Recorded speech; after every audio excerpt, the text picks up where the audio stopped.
la clase teórica el día de hoy.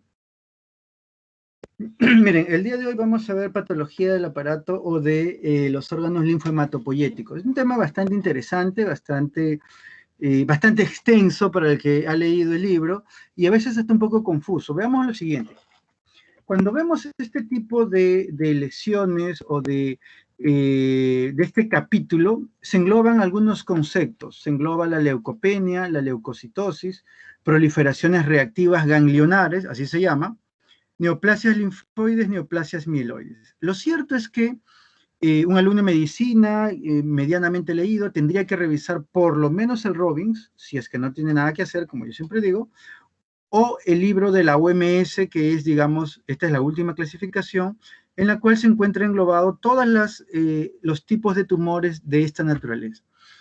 Lo primero que hay que recordar es qué cosa es el sistema linfohematopoyético. Normalmente cuando uno le pregunta al alumno, a ver, dígame los órganos del sistema respiratorio, uno dice, pues no, pulmón, laringe, tráquea, ¿no? Cuando uno le dice, dime los órganos del aparato digestivo, entonces uno dice, pues bueno, la boca, el estómago, intestino delgado, intestino grueso. Pero cuando les preguntamos por los órganos del sistema linfohematopoyético, a veces algunos se quedan como que dudando. Y eso es por lo siguiente. Lo que pasa es que el sistema linfohematopoyético puede dividirse en dos grupos. Por un lado, los tejidos linfoides, donde tengo el timo, el ganglio linfático, el vaso, etc. Y por otro lado, tengo el tejido mieloide. Pregunta. Para los que han leído el capítulo de linfohematopoyético en el Robbins, han podido ver que en algún momento las cosas como que se mezclan, ¿no? Por ejemplo, hablan de leucemia, no sé, pues mieloide, ¿no? Pero luego le hacen un slash o una barra diagonal, linfoma. O al revés, linfoma slash leucemia. Entonces, yo siempre me preguntaba por qué lo asocian así, por qué el linfoma está muy asociado a las leucemias y por qué las leucemias están asociadas a los linfomas. Y yo siempre me preguntaba si tenía algo que ver y la respuesta es sí. Lo que pasa es que tanto el tejido linfoide como el tejido mieloide forman en su conjunto el sistema linfohematopoyético, que si bien es cierto, no son órganos que están adyacentes, pero sí comparten alguna función y sobre todo el origen. Veamos. ¿Dónde es que aparecen estos rezagos o estas primeras células del sistema linfohematopoyético? Todo aparece más o menos alrededor de la tercera semana, en el saco vitelino. Parece que esas células del sistema linfohematopoyético no están muy quietas, que digamos, no están muy cómodas. Entonces, después de la tercera semana, más o menos alrededor del tercer mes, estas células migran y se van hacia el hígado. Entonces, el primer lugar del cuerpo donde hay hematopoiesis es en el saco vitelino. Luego eso cambia y se va al hígado. Después del hígado, parece que esas células tampoco están muy cómodas y van hasta la médula ósea. Y ahí se quedan más o menos hasta el momento del nacimiento. ¿De acuerdo? Entonces, en el momento del nacimiento, casi todos los huesos, es decir, casi toda la médula ósea de los huesos, está hematopoyéticamente activa. Es decir, en el nacimiento, vamos a ver una imagen, en el nacimiento, casi todos los huesos tienen la capacidad de realizar hematopoiesis. Pero miren que esa función ha ido migrando desde el saco vitelino, el hígado, los huesos. Luego, cuando ya una persona es adulta, sucede que no son todos los huesos los que tienen esa capacidad, solamente son algunos huesos cortos y algunos huesos planos.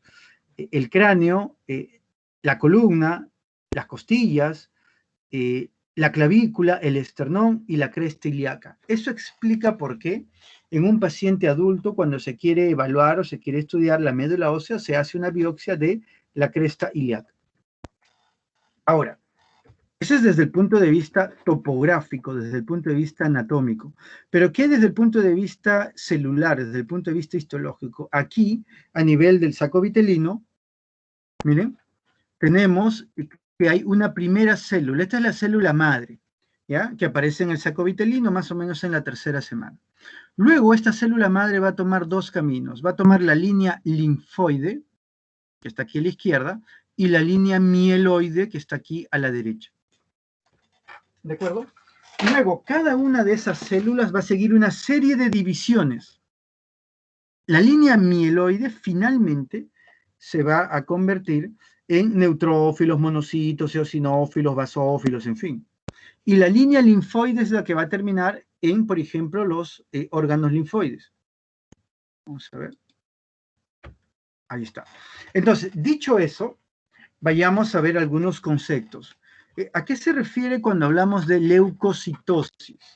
El término leucocitosis, estrictamente hablando, hace referencia a que hay un aumento en el número de glóbulos de leucocitos en la sangre.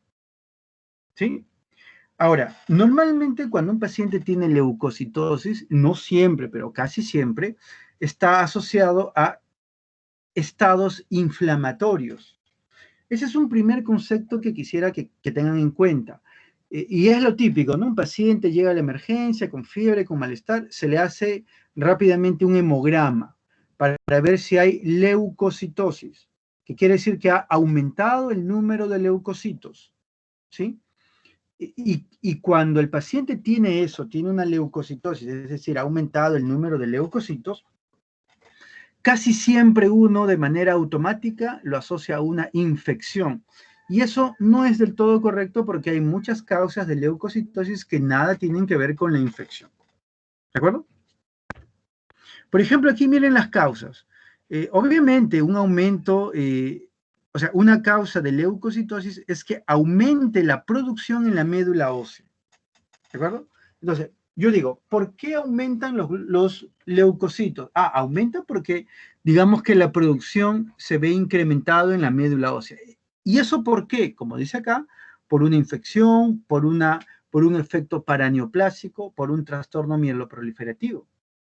Pero puede ser por otras causas, miren, puede ser por un aumento de la liberación desde las reservas medulares, en una infección, por ejemplo, en una hipoxia. Ahora, puede ser que hayan algunas otras causas, por ejemplo, el ejercicio, el uso de catecolaminas, el empleo de glucocorticoides, y la lista es extensa, miren. Ahora, otro dato. Cuando, cuando los leucocitos aumentan, hay que preguntarse cuál de todos los leucocitos, porque recuerden que yo tengo neutrófilo, eosinófilo, basófilo, monocito, linfocito, en fin, tengo varios. Pero casi siempre por defecto, cuando hablamos de leucocitosis, casi siempre nos estamos refiriendo a que el que ha aumentado son los neutrófilos. Casi siempre se entiende así. Sin embargo, eso es una cosa que no es estrictamente correcta, porque si a mí me dicen, tu paciente tiene leucocitosis, yo tendría que preguntar cuál de todas. ¿Qué tiene aumentado, el neutrófilo, el eosinófilo o el basófilo? Pero casi siempre, por defecto, se asume que el que está aumentado es el neutrófilo. Ahora, cuando eso ocurre, miren las causas. Cuando lo que está aumentado son los neutrófilos, pueden ser por una infección bacteriana, puede ser, por ejemplo, acá dice una necrosis tisular, puede ser el infarto, miren, puede ser una quemadura. Ahora, si es que lo que está aumentado no son los neutrófilos, sino son los eosinófilos, bueno, ahí tenemos trastornos alérgicos, asma, en fin. Pero también pueden ser los basófilos y pueden ser algunos otros componentes. ¿Hasta ahí vamos bien? ¿Alguna pregunta?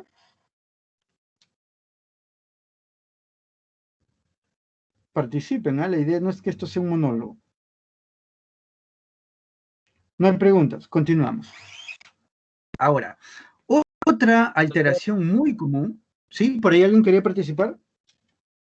Y por ejemplo, cuando estamos hablando de una leucocitosis neutrofílica, pero con desviación a la izquierda, ¿qué podría pensar? Ya, en ese caso, lo más frecuente es esto, mira, lo más frecuente es que sea una infección bacteriana aguda. El término desviación a la izquierda hace referencia porque acuérdense que tanto los neutrófilos, los eosinófilos y los basófilos tengo la forma inmadura y tengo la forma adulta, tengo la forma madura. Entonces, cuando uno dice, tengo una leucocitosis, que es una neutrofilia con desviación a la izquierda, eso lo que quiere decir es que lo que está predominando, uno, son los neutrófilos y segundo, lo que está predominando es la forma inmadura. Y eso normalmente está asociado a una infección generalmente de origen microbiano-bacteriano. ¿Correcto? Espero haber respondido la pregunta. Sí. Correcto. Miren, otra causa u otra lesión que tenemos que ver acá es algo que se resume en esta palabra, linfadenitis. ¿Qué cosa es la linfadenitis? El nombre largo es proliferación reactiva ganglionar. En cristiano, que el ganglio aumenta de tamaño. Para esto hay que recordar cómo es un ganglio linfático normal. Un ganglio linfático normal más o menos mide que va desde 2 a 20 milímetros. Son pequeños, la superficie es lisa, es homogénea, tiene un color de un gris rosado, la consistencia es blanda y jóvenes. Esto es lo más importante. No son palpables normalmente. ¿De acuerdo? O sea, normalmente un ganglio linfático no se palpa. ¿Ya? Cuando se palpa es por algo. Ahora, definitivamente, pues que ganglio linfático yo voy a tener en algunas regiones del cuerpo, ¿no? No voy a tener en la frente, pues, ¿no? Ni en la lengua. Hay algunas zonas del cuerpo donde son más frecuentes su ubicación. Ahora, las funciones, bueno, la linfopoiesis, filtrar la linfa, en fin. Por ejemplo, aquí tengo un ganglio linfático desde el punto de vista morfológico. ¿Sí? Tengo los vasos aferentes, tengo los vasos eferentes, y recuerden que un ganglio linfático es un órgano linfoide que está formado por el cúmulo de linfocitos y que ese cúmulo de linfocitos se organiza en estas estructuras que se llaman folículo linfoide. Y este folículo linfoide a su vez tiene varias partes. Tiene el centro germinativo de Fleming, que es este, que se ve más claro, y tiene la parte periférica, que es la zona cortical. ¿Sí? ¿Se acuerdan? Esto es histología. ¿Qué cosa es una linfadenitis? Es cuando un ganglio linfático aumenta de tamaño. Por ejemplo, el problema es que ese aumento de tamaño puede ser algo muy discreto. ¿Lo ven aquí? Miren, aquí, ahí donde está el puntero. Es muy discreto o puede ser, aquí lo ven, ¿sí? Miren, aquí sí ya está un poquito más grande.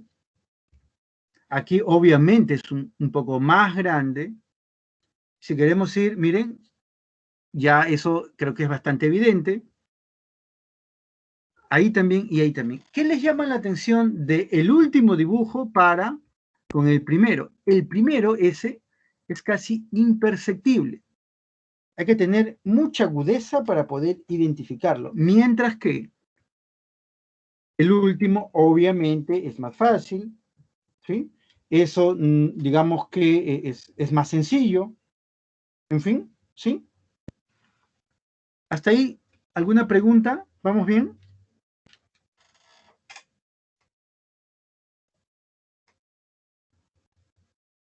Doctor, en el último parece que hubiera habido una infección bacteriana. Así es, así es.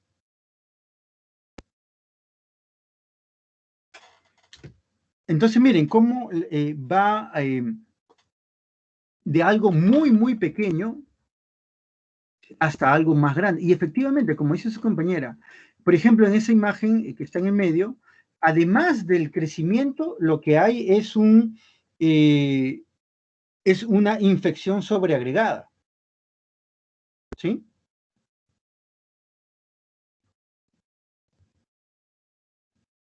A ver, continuemos.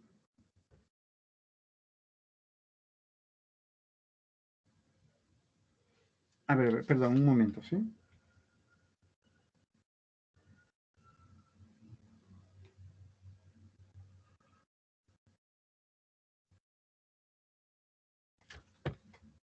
Miren, ahora, entonces, el encontrar una linfadenitis, el problema, ¿saben cuál es? Que puede ser desde nada hasta algo muy delicado que podría ser un cáncer, podría ser una neoplasia.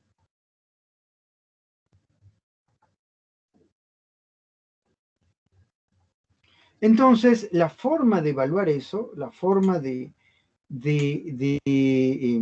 mejorar eso, es a través de siguiendo tres patrones. El hallazgo patológico, es decir, el hallazgo histológico, el seguimiento, cómo ha ido en el tiempo, y la historia clínica.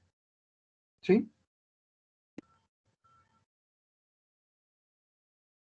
A ver, permítame un instante.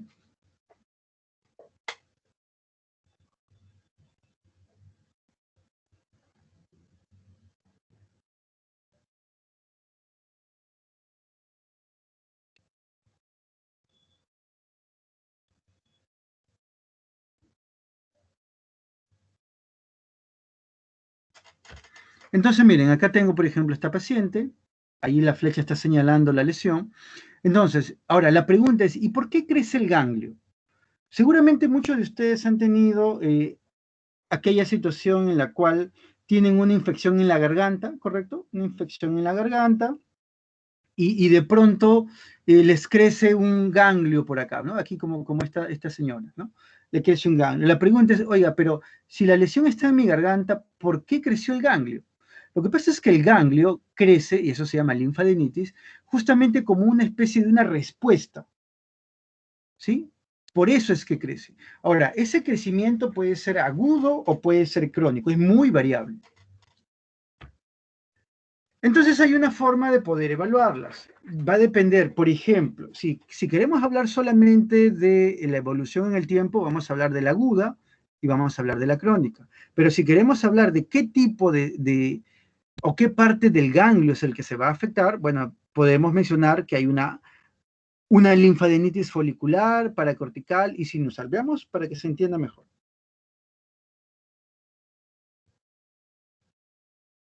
A ver, por ejemplo, acá, miren, tengo una hiperplasia folicular, hiperplasia paracortical, hiperplasia sinusal y una linfadenitis granulomatosa. Porque esto va a depender de qué parte del cuerpo es el que se va a ver comprometido.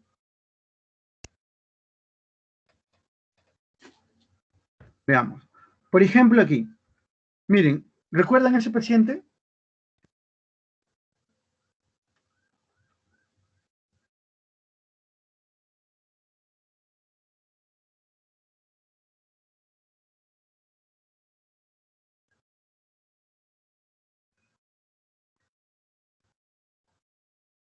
Por ejemplo, en ese paciente lo que está ocurriendo es que además de haber crecido el ganglio, hay una solución de continuidad.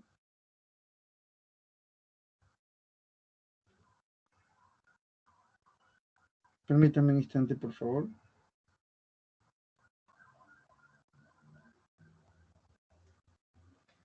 Ya está. Entonces, miren, cuando un paciente llega a la emergencia con esta lesión, hay que hacer una biopsia de ese ganglio y esto es lo que vamos a ver en el microscopio. ¿Qué nos llama la atención? Lo que está en la flecha negra. ¿Qué cosa es eso? Es una célula gigante multinucleada tipo Langerhans. ¿Correcto? Célula gigante multinucleada tipo Langerhans. Ya está. Entonces, ¿cómo se llama eso? Eso tiene un nombre. Eso se llama linfadenitis crónica granulomatosa, hasta ahí de tipo tuberculosa. Para yo decirla que es por tuberculosis, yo necesito una coloración especial.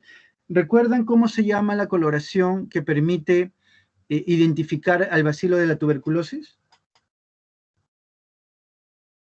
Es por el ácido Nielsen, coloración de Nielsen. Ya, muy bien. Miren, vamos a verla. A ver qué pasó. Por ejemplo, ahí miren otra imagen. Se puede ver claramente acá la célula gigante multinucleada. Esta es la necrosis gaseosa.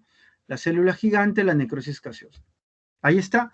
Y para yo poder decir que la lesión es por tuberculosis, yo necesitaría, lo que dice ahí, una coloración especial, que es la tinción de Ziehl-Nielsen. Y aquí miren estas lesiones que parecen unos palitos lila o rosados, esa es la tuberculosis, ¿correcto? Entonces, en ese caso, yo sí diría, tengo una linfadenitis crónica granulomatosa por tuberculosis. Ahí le pongo nombre y apellido. Pero puede suceder que yo tenga otro ganglio, por ejemplo aquí, miren, esto se llama enfermedad por arañazo de gato, el cat scratch o linfadenitis. ¿Qué cosa es esto? Este es un paciente generalmente pediátrico que acude porque tiene fiebre, fiebre, fiebre y malestar. Fiebre, fiebre, fiebre y malestar y por ahí el vaso que está crecido. Este es el típico paciente que se recorre todos los hospitales de Lima, todas las clínicas de Lima, ¿ya? Y nadie sabe qué tiene. Entonces, lo que hay que hacer es preguntarle si tiene gato. ¿Por qué? Y hay que revisarle los antebrazos. ¿Qué ocurre acá? Resulta que hay una bacteria que se llama la Bartonella henselae, que es primo hermano de la tuberculosis, que vive en el gato. Al gato no le hace nada, ¿sí? Está el gatito ahí, vive ahí, y sucede que el gatito se araña él mismo, porque le pica por la pulga, en fin, y en sus uñas deposita la sangre con la Bartonella. Luego, cuando el niño, porque generalmente son niños, fastidian al gato, juegan con el gato, le jalan la cola, el gato le va a arañar. Ahora, ¿dónde le va a arañar? ¿Le va a arañar la espalda? No, pues, le va a arañar el antebrazo. Inocula la Bartonella henselae y va a haber una respuesta ganglionar regional, que puede ser a nivel del codo, a nivel de la axila o a nivel del cuello.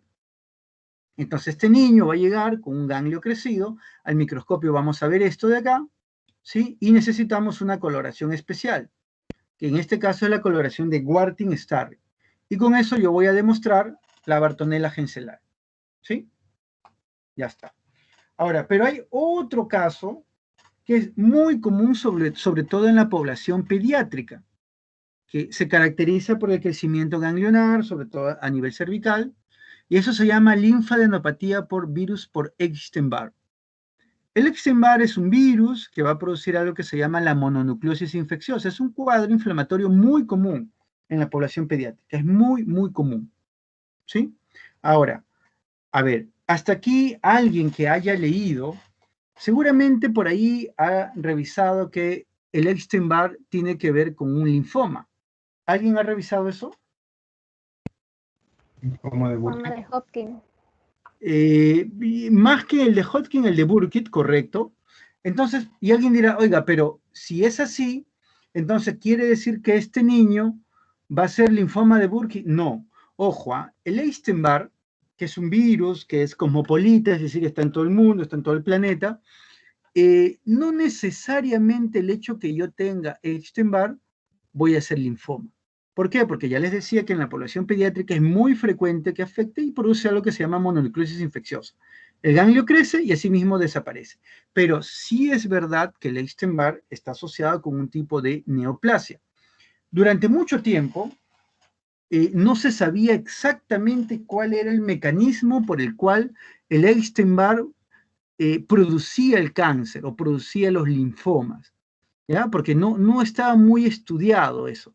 Hasta que en el año 2015, miren cuánto tiempo ha pasado, ya un poco, casi 6 años, aparece este artículo donde más o menos trataban de explicar cuál era el mecanismo por el cual el Epstein-Barr producía una neoplasia. Miren, más o menos es así. Ahí, aquí está la referencia para que lo busquen. Es completamente gratuito, así que lo pueden ver. Miren, entonces, ¿qué tengo yo? Tengo que este es el linfocito B. Aquí está. Este es el virus, el Epstein-Barr. Como ustedes ya saben, el Epstein-Barr o los virus lo que hacen es ingresan al núcleo de la célula e incorporan su material genético. Y ya está. Y una vez que incorporan el material genético a la célula se vuelve inmortal y se sigue duplicando, duplicando, duplicando, duplicando. Y eso es lo que originaría el linfoma. ¿Eso ocurre normalmente? No, normalmente no ocurre, porque si yo tengo un linfocito, por ejemplo este, que tiene algún defecto, que se vuelve viejito, que se altera, que se daña, entonces en el cuerpo hay una serie de mediadores, los macrófagos, en fin, que lo que hacen es destruyen a todas esas células que ya están alteradas, que ya están viejitas, ¿correcto? Entonces, lo que el Epstein-Barr hace es incorpora su material genético y vamos a decir así, que lo vuelve inmortal al linfocito. Eso explica por qué luego este linfocito multiplica, se duplica ilimitadamente y bueno, y se vuelve neoplasia. ¿Correcto? Eso del Epstein-Barr es bastante interesante, los invito a que lo revisen. Aquí está nuevamente una linfadenopatía por Epstein-Barr que tiene que ver también con algún otro tipo de linfoma como ustedes lo habían mencionado. Otro tipo de linfadenitis es aquella que ocurre por el VIH. Aunque les parezca mentira, el VIH también tiene dentro de sus características algún tipo de forma de crecimiento ganglionar. ¿Sí? Ya está. Ahora, pero que es bastante leve, por si acaso, miren aquí. Es bastante leve. Y dice que esto ocurre más o menos en el momento de la seroconversión. Ustedes recuerdan que cuando el virus entra en el cuerpo, el HIV estoy hablando, hay una seroconversión, cuando el paciente hace evidente el virus en el suero. Ahí hay una etapa que podría ser parecida a un resfriado, a un rash, y hay ahí un crecimiento ganglionar, pero que es muy pasajero. Entonces, en este caso, lo que ha ocurrido es que hay ese crecimiento ganglionar, ¿ya? Bueno, y luego pues desaparece, ¿sí? Luego desaparece. Ya está. ¿Hasta ahí alguna pregunta?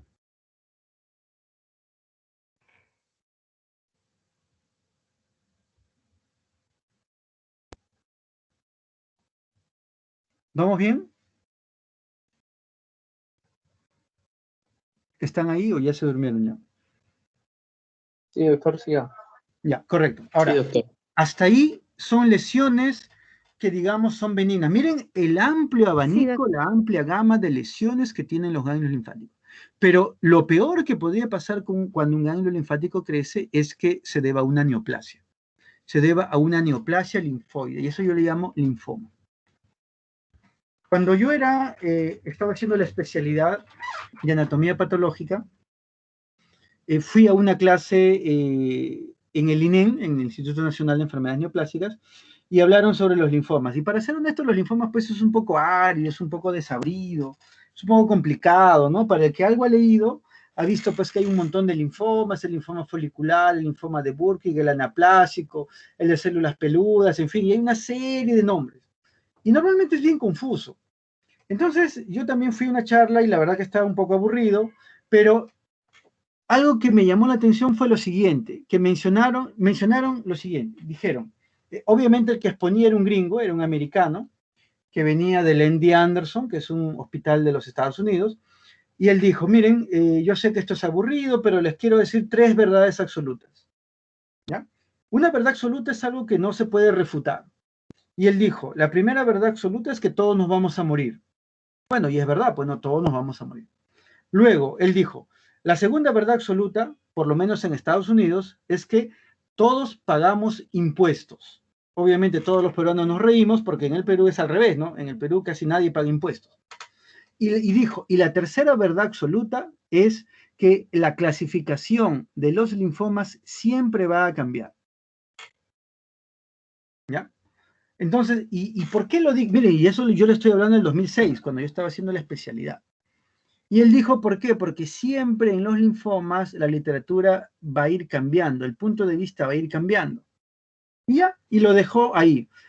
Yo después de muchos años encontré más o menos lo que ese gringo dijo, y aquí está la bibliografía por si acaso. Obviamente que hay una más, ¿no? Dice, Paradigmas del hematopatólogo, 2011. Igual que nacemos, es seguro que moriremos algún día. Traducido, todos nos vamos a morir. El punto 2, no sé, quizás a algunos no les pase. El punto 3, aunque pongamos una tenaz resistencia, pagaremos impuestos. Traducido, todos vamos a pagar impuestos. En el Perú, al revés, ¿no? Muy pocos pagarán impuestos. Pero lo otro es esto, la clasificación de los linfomas va a cambiar. Aquí está la referencia para el que lo quiera revisar. ¿Por qué les menciono esto? Porque el tema de los linfomas siempre es un tanto así medio complicado, ¿sí? Y el problema es quizás un poco en los nombres. Como yo les decía, los libros dicen leucemia, los libros dicen linfoma. Y a veces los toman como que son iguales o son parecidos. Entonces, ¿qué tendría que yo decir acá o qué tendría yo que poner acá? Por ejemplo, yo lo que tendría que decir o que poner es que un linfoma, miren, un linfoma es una neoplasia de los tejidos linfoides. ¿Cuáles eran los tejidos linfoides? Ganglio linfático, timo, vaso. Y una leucemia es una neoplasia también del tejido linfoide, pero que está sobre todo en médula ósea. ¿Correcto? Entonces, yo voy a tener linfoma de los ganglios, obviamente, linfoma en el timo, linfoma en el vaso y linfoma en todo aquel lugar donde haya linfocitos, donde haya tejido linfoide. Mientras que leucemias básicamente van a estar asociadas a lesiones en médula ósea. ¿Correcto? Esa sí, digamos que sería una primera diferencia entre una leucemia y un linfoma. Ya está. Ahora, ¿cuál es el problema? como dice acá, muchos linfomas a lo largo de la enfermedad pueden comprometer la médula ósea, es decir, puede tener una presentación leucémica. Y al revés también, algunas leucemias, es decir, algunas lesiones que empiezan en la médula ósea, se van a extender hacia los ganglios linfáticos.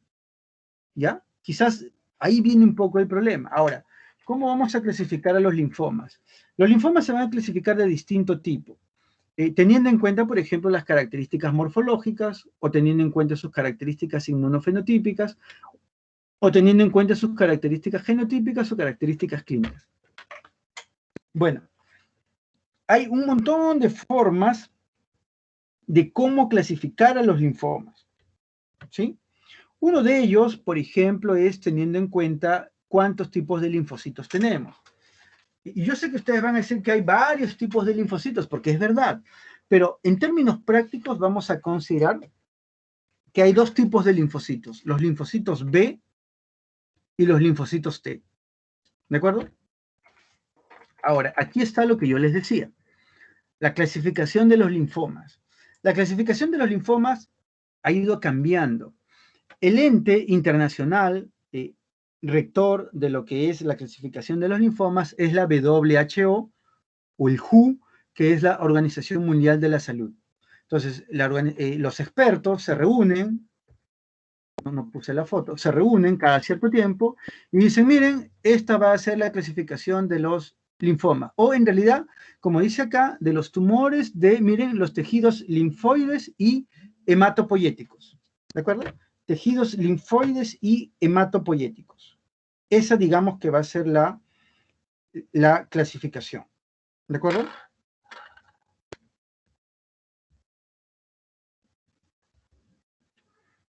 Miren, y miren cómo ha ido cambiando, porque esta era la clasificación del 2002, luego en el 2008 se volvió a reestructurar y luego en el 2017 se ha vuelto a reestructurar. ¿Ya? Ahora, la clasificación de los linfomas es tan amplia, miren, aquí está. Esta es la clasificación de todos los linfomas, es bastante amplio. Ahí está. Pero para no complicarnos, nosotros vamos a poder agrupar a los linfomas, yo diría, en dos tipos. Por un lado tengo el linfoma de Hodgkin y por otro lado el linfoma no Hodgkin. ¿De acuerdo? Vamos a hacerlo fácil el asunto. Los linfomas se van a clasificar en dos grupos. Por un lado el linfoma de Hodgkin, que está aquí, y el linfoma no Hodgkin, ya está. ¿De acuerdo? Ya está. Ahora, empecemos viendo el no Hodgkin. En el no Hodgkin vamos a tener 4 tipos, como dice ahí, pero enfoquémoslo en 2 aspectos nada más, linfocito B y linfocito T. ¿Correcto? Recuerden que los linfocitos tienen la forma madura y tienen la forma inmadura, que también se le llama precursor. Entonces, yo voy a tener neoplasias del linfocito B, neoplasia del linfocito T. Y así como tengo la neoplasia o el linfoma del linfocito B, voy a tener el linfoma del precursor del linfocito B. Y así como tengo el linfoma del linfocito T, voy a tener el linfoma del precursor del linfocito T. No nos hagamos bolas, veamos. Entonces, yo voy a poder clasificar a los linfomas en 2 grupos. Por un lado, el linfoma de Hodgkin, que está aquí, que ya luego lo vamos a ver, y luego el linfoma no Hodgkin. Ese linfoma no Hodgkin, a su vez, se divide en 4 tipos. Tengo el de linfocitos B y el precursor del linfocito B, el de linfocito T y el precursor del linfocito T. ¿Se entiende eso?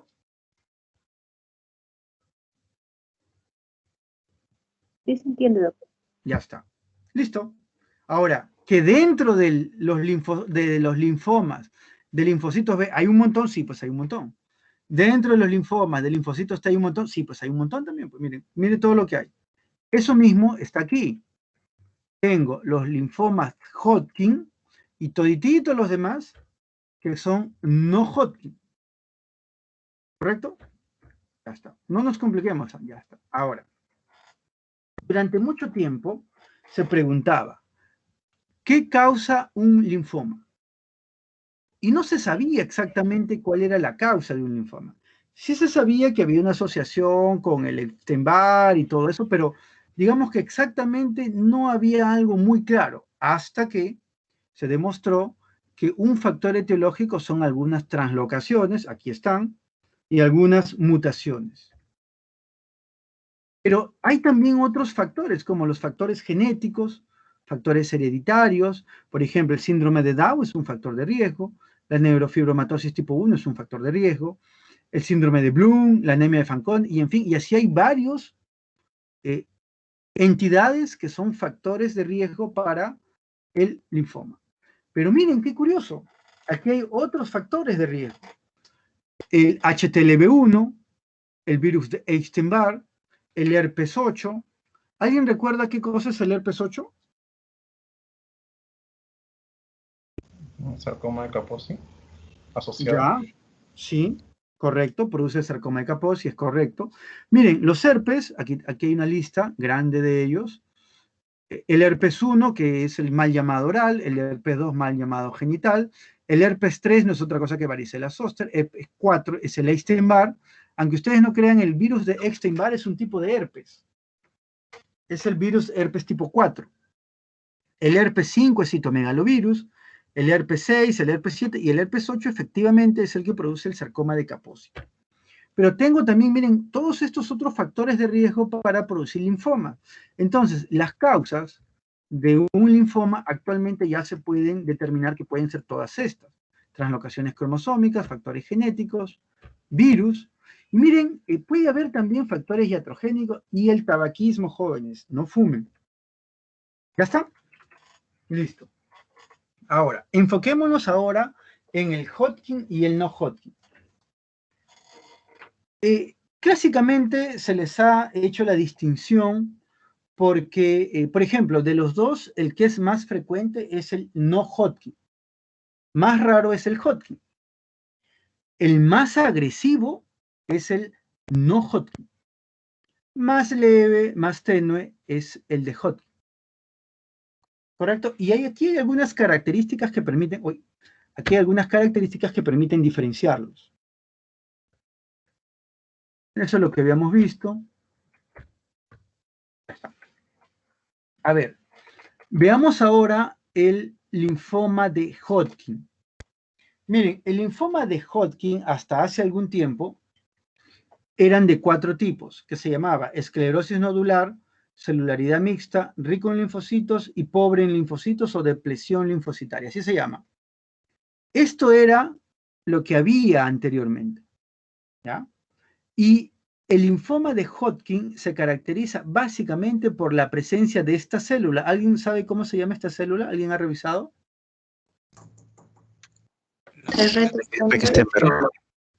La célula de Rick-Stenberg, correcto. Entonces, justamente al linfoma de Hodgkin se le puso así porque yo tengo la presencia de la célula de Rick-Stenberg, correcto.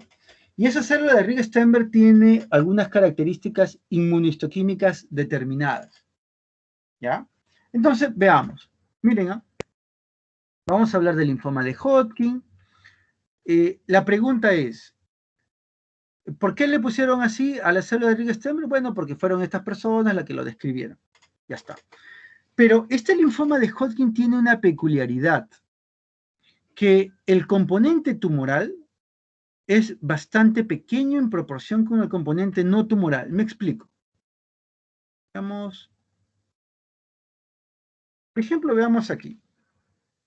Estas células de acá, vamos a decirlo así, son los linfocitos más o menos normales. Y esto que está aquí es la célula de Rick-Stenberg. Entonces, si yo hago la proporción, miren, en la proporción, igual acá, la célula de Rick-Stenberg es muy poco en comparación con la célula no tumoral. ¿De acuerdo? Vamos a ver un ejemplo acá. Miren. El linfoma de Hodgkin se define básicamente por su apariencia microscópica, por la histología y por su inmunofenotipo. Básicamente por eso se distingue. Ahora, una célula de Rick-Stenberg es una célula muy grande. La característica más importante es que es una célula que tiene que ser muy, pero muy grande. Miren, llega a medir hasta 45 micras. Recuerden que un hematíe mide 7 micras. Un linfocito mide 7 micras. Es decir, la célula de Rieger-Steinberg es casi 10 veces más grande. Es una célula muy grande. Pero resulta que esta célula de Rieger-Steinberg tiene variantes. Va a tener una variante clásica, que es esta. Vamos a ver, esta. Pero va a tener también alguna otra variante, que es la variante en la cual hay una sola célula o va a tener un solo núcleo. A esa célula que tiene un solo núcleo se le llama célula de Hodgkin. Entonces, la célula de Rieger-Steinberg tiene varias variantes. La variante clásica es esta, pero también tiene otras variantes que son donde hay un único núcleo. Y a eso se le llama la célula de Hodgkin. Correcto. Ahora, pero la pregunta es, todos esos linfomas se van a agrupar en 4 tipos, que los vamos a ver, miren, por ejemplo acá. El tipo más común se llama esclerosis nodular. Ojo, tiene una característica de inmunohistoquímica, que tiene que necesariamente cumplir con lo siguiente, que es CD15 positivo, CD30 positivo y CD45 negativo. Entonces, esa célula grande, gigante, binucleada, que parece un ojo de búho, tiene que ser CD15 y CD30 positivo y CD45 negativo. ¿Por qué le llaman esclerosis nodular? Porque el ganglio linfático tiene unas estructuras, miren, esto, que son bandas de fibrosis, que esclerosan al órgano, que esclerosan al ganglio y lo delimitan en nódulos. Por eso se llama esclerosis nodular. Definitivamente tengo que ver, miren, acá está la célula de Rieger-Steinberg, o aquí la que tiene un solo núcleo, o como esta, un solo núcleo, o esta, que es un solo núcleo que se llama la célula de Hodgkin. Esta variante es la más común, e insisto, necesariamente tiene que ser CD15 y CD30 positivo. Luego viene otra variable, otra variante que se llama de celularidad mixta. Este está asociado al VIH y también tiene que tener que la célula de Rieger-Steinberg es CD15 positivo, CD30 positivo y CD45 negativo. Ahí está. Miren. Esta es la célula de Rieger-Steinberg. Esta es la célula de Hodgkin, porque es mononucleada. Y miren, acá está lo que yo les decía. Miren la cantidad de célula tumoral. Tumor solamente es esto, esto, las células grandes. Lo demás no es tumor. Entonces, si queremos hacer una proporción, yo diría que la proporción de célula tumoral es, ¿cuánto? Pues, a ver, será pues un 20%. 30% siendo malos. Esa es una característica del linfoma de Hodgkin. La tercera variante es algo que se llama linfoma de Hodgkin rico en linfocitos o de predominio linfocítico. ¿Por qué se llama así? Porque hay un montón de linfocitos y muy escasas células de Rieger-Steinberg. Son muy escasas esas células. Esta es la más rara. Esta es también un linfoma de Hodgkin que se le denomina depresión linfocítica. ¿Qué significa depresión linfocítica? Que hay muy poquitos linfocitos. ¿Ven? Miren acá. Comparen esta imagen con esta imagen. Aquí hay una gran cantidad de linfocitos. Por eso se le llama rico en linfocitos. Mientras que aquí hay muy poquitos linfocitos. Por eso se le llama pobre en linfocitos. Pero hasta ahí, las 4 variantes comparten la característica de ser CD15 positivo, CD30 positivo y CD45 negativo. Y hasta ahí todo iba bien. Y a todo eso, digamos que era la clasificación de los linfomas de Hodgkin. Pero ¿qué pasó? Pasó que apareció un tipo de linfoma de Hodgkin, ¿y por qué de Hodgkin? Porque tenía célula de Rieger-Steinberg, que era CD30 negativo. Eso como que malogró un poco el asunto. Bueno, ¿y ahora qué nombre le ponemos? Entonces dijeron, a todo lo anterior le vamos a llamar la variante clásica. Aquí está. Miren, a estos 4 le llamamos linfoma de tipo clásico. Y cuando esta célula de Rieger-Steinberg no cumpla con el CD30 y sea CD30 negativo, le voy a llamar la variante no clásica. Un poco originales, ¿no? Ahí está. Entonces, ¿qué cosa es la variante no clásica? Es aquella en la cual también tengo célula de Rieger-Steinberg, pero la célula es CD30 negativo. ¿De acuerdo? Miren, es un linfoma de Hodgkin, porque aquí está, miren esta imagen. Miren esta otra imagen. Ahí está la célula de Rieger-Steinberg. ¿Correcto? Entonces aquí tengo un resumen. Tengo las formas clásicas. En las formas clásicas voy a tener esclerosis nodular, es la más común. Luego viene celularidad mixta, luego viene rico en linfocitos y finalmente pobre en linfocitos. A todo esto es la forma clásica, mientras que esta es la forma no clásica. ¿Correcto? Hay un dato más que no le hemos mencionado, es que además de todo eso, en el linfoma de Hodgkin hay otro componente, hay 2 consideraciones más que hay que tener en cuenta. Primero, que además vamos a tener un infiltrado inflamatorio de tipo eosinofílico. Eso es algo muy raro porque normalmente las neoplasias no tienen componente inflamatorio eosinofílico asociado. Sin embargo, en el linfoma de Hodgkin sí hay eosinófilos. Y lo otro es, la pregunta es, esta célula de Rieger-Steinberg, ¿qué origen tiene? ¿Alguien ha podido leer? ¿De dónde salió? ¿De dónde apareció? ¿Cómo llegó? ¿Alguien ha podido revisar eso?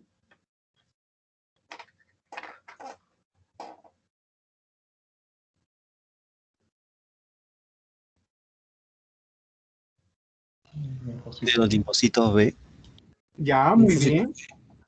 Ya, ¿alguien que opine lo contrario, que esté a favor?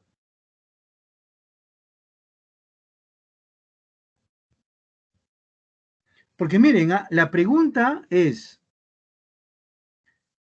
¿cómo es que apareció esta célula? Que es la célula de Rieger-Steinberg. Entonces, efectivamente, la literatura refiere que es un linfocito B. Pero imagínense la metamorfosis que ocurre, ¿no? Acá tengo un linfocito, miren, ahí está un linfocito. ¿Y cómo es que yo de esto paso a esto? Porque es una transformación bastante grande, ¿no? O sea, es bastante, más que el de la oruga a una mariposa. ¿Correcto? Entonces, es verdad, durante mucho tiempo se consideró que era un linfocito B el que se había transformado. Miren, luego vienen las neoplasias mieloides que tienen que ver con la médula. Aquí vamos a hacerlo un poco breve porque, imagínense, no podríamos hablar todas las leucemias, todos los síndromes mielodisplásico, imposible, solamente vamos a mencionar algunos conceptos. El término leucemia, recuerden que tenía que ver ya no con los órganos linfoides, sino con los tejidos linfoides. Tenía que ver con la médula espinal, con la médula ósea. ¿Correcto? Ahora, ¿cómo yo voy a saber si algo tiene leucemia o un paciente tiene leucemia?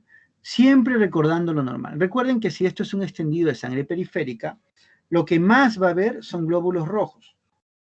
Más voy a observar glóbulos rojos. Y poquitos glóbulos blancos. ¿Ya? Mientras que en la leucemia, lo que va a haber es que los glóbulos blancos van a proliferar. Por eso es que si esta imagen es normal, esto de aquí sería una leucemia. ¿Correcto? ¿Sí? Ahora,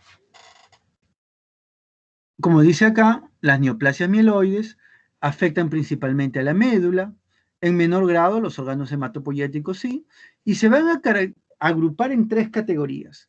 Las leucemias mieloides agudas, los síndromes mielodisplásicos y los trastornos mieloproliferativos. Como yo les decía, la clasificación es bastante grande, miren, ¿ah? Ahí está.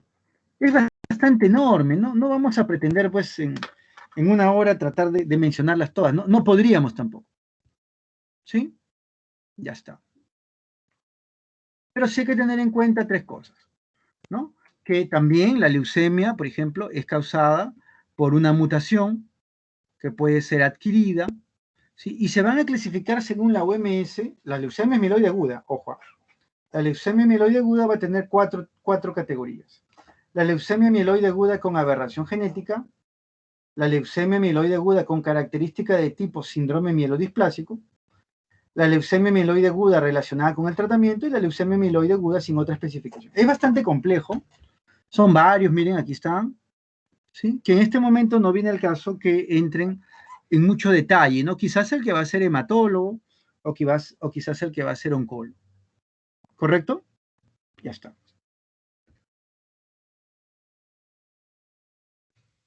Con esto ya terminamos, ¿ah? Porque ya nos hemos pasado unos 10 minutos. Miren,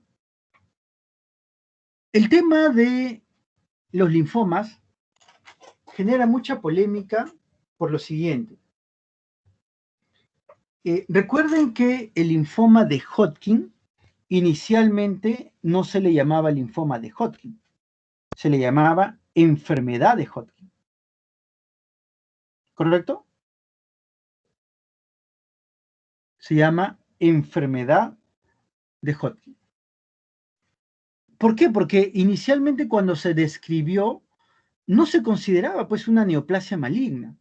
Bueno, luego la presencia de la célula de Rieger-Steinberg lo catalogó o hizo que se categorizara dentro de la neoplasia maligna. Sin embargo, a partir del año 2012, incluso antes, empezaron a salir una serie de publicaciones. Por ejemplo, esta, que dice la célula de Rieger-Steinberg, crónica de una apoptosis que no fue y es aún capaz de matar. Empezaron a aparecer algunas publicaciones que decían que la célula de Rieger-Steinberg no era una célula neoplásica, sino que era un linfocito que entra en apoptosis. Claro que es una transformación bastante monstruosa, ¿no? Para parecer eso. Eso generó mucha polémica. Yo tampoco no quiero generar polémica. Para fines del examen, los linfomas siguen siendo neoplasias, por si acaso. Para fines del examen. ¿Ya? Ahora. A ver, pregunta. Normalmente los linfomas son excluyentes. ¿Es correcto? Es decir, el que tiene linfoma de Hodgkin, o uno tiene un linfoma de Hodgkin o un no Hodgkin. ¿Es correcto? Sí, porque solamente en el linfoma de Hodgkin la célula neoplásica es la de Rieger-Steinberg, a cambio la de no Hodgkin son todas las alteradas. Ya, correcto. Entonces, eso era lo que se pensaba inicialmente, ¿no? Que alguien podía tener o tenía un linfoma de Hodgkin o un no Hodgkin, ¿ya? Pero hubo una reunión, ahí está, donde, para hacerlo fácil, describieron un paciente que en un primer momento tenía un linfoma de Hodgkin, pero luego se transformó en un linfoma no Hodgkin.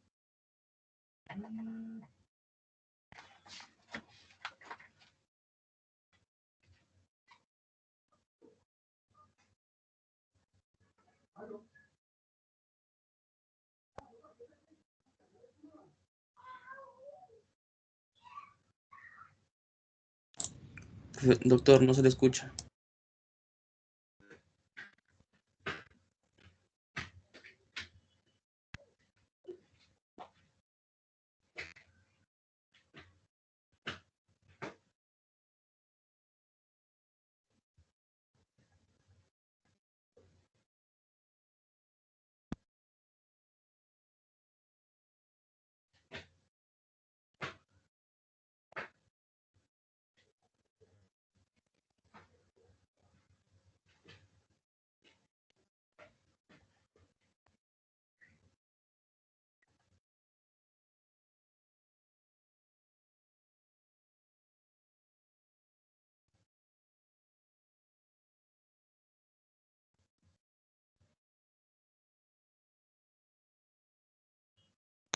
Doctor,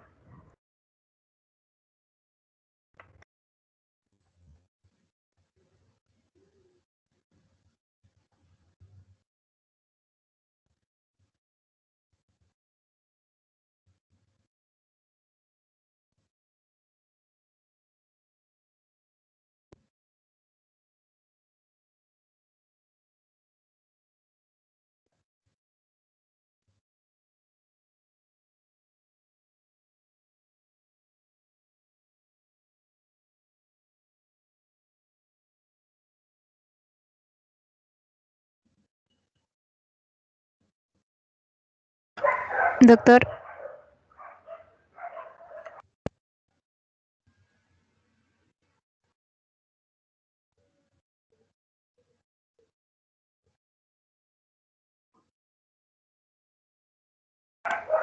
un ratito, creo que el doctor ha contestado una llamada, me parece. Hay que esperar un ratito. Jóvenes, ¿me escuchan? Sí, doctor, sí se le escucha. Disculpen, se fue, se congeló. A ver, miren, les decía que lo que describieron era un paciente que tenía un linfoma de Hodgkin y que luego se transformaba en no Hodgkin.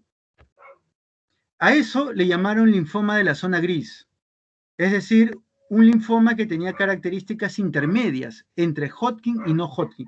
Ojo, esto solamente les comento porque yo siempre considero que un alumno de medicina debería tener la información que está vigente, ¿no? Esto es del 2015, por si acaso.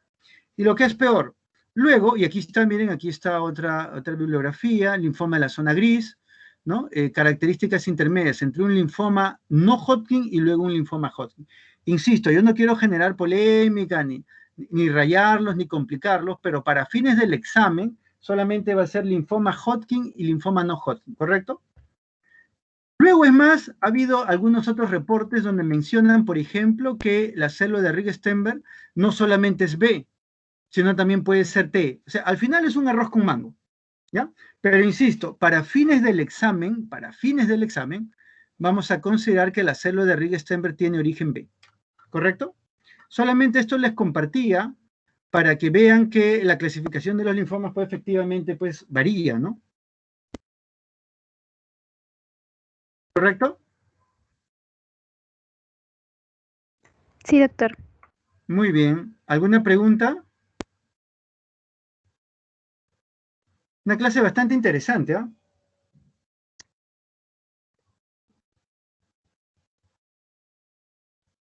Bueno, nos hemos pasado casi unos 20 minutos. Jóvenes, entonces en este momento damos por terminada la teoría y nos vamos a la práctica, ¿correcto?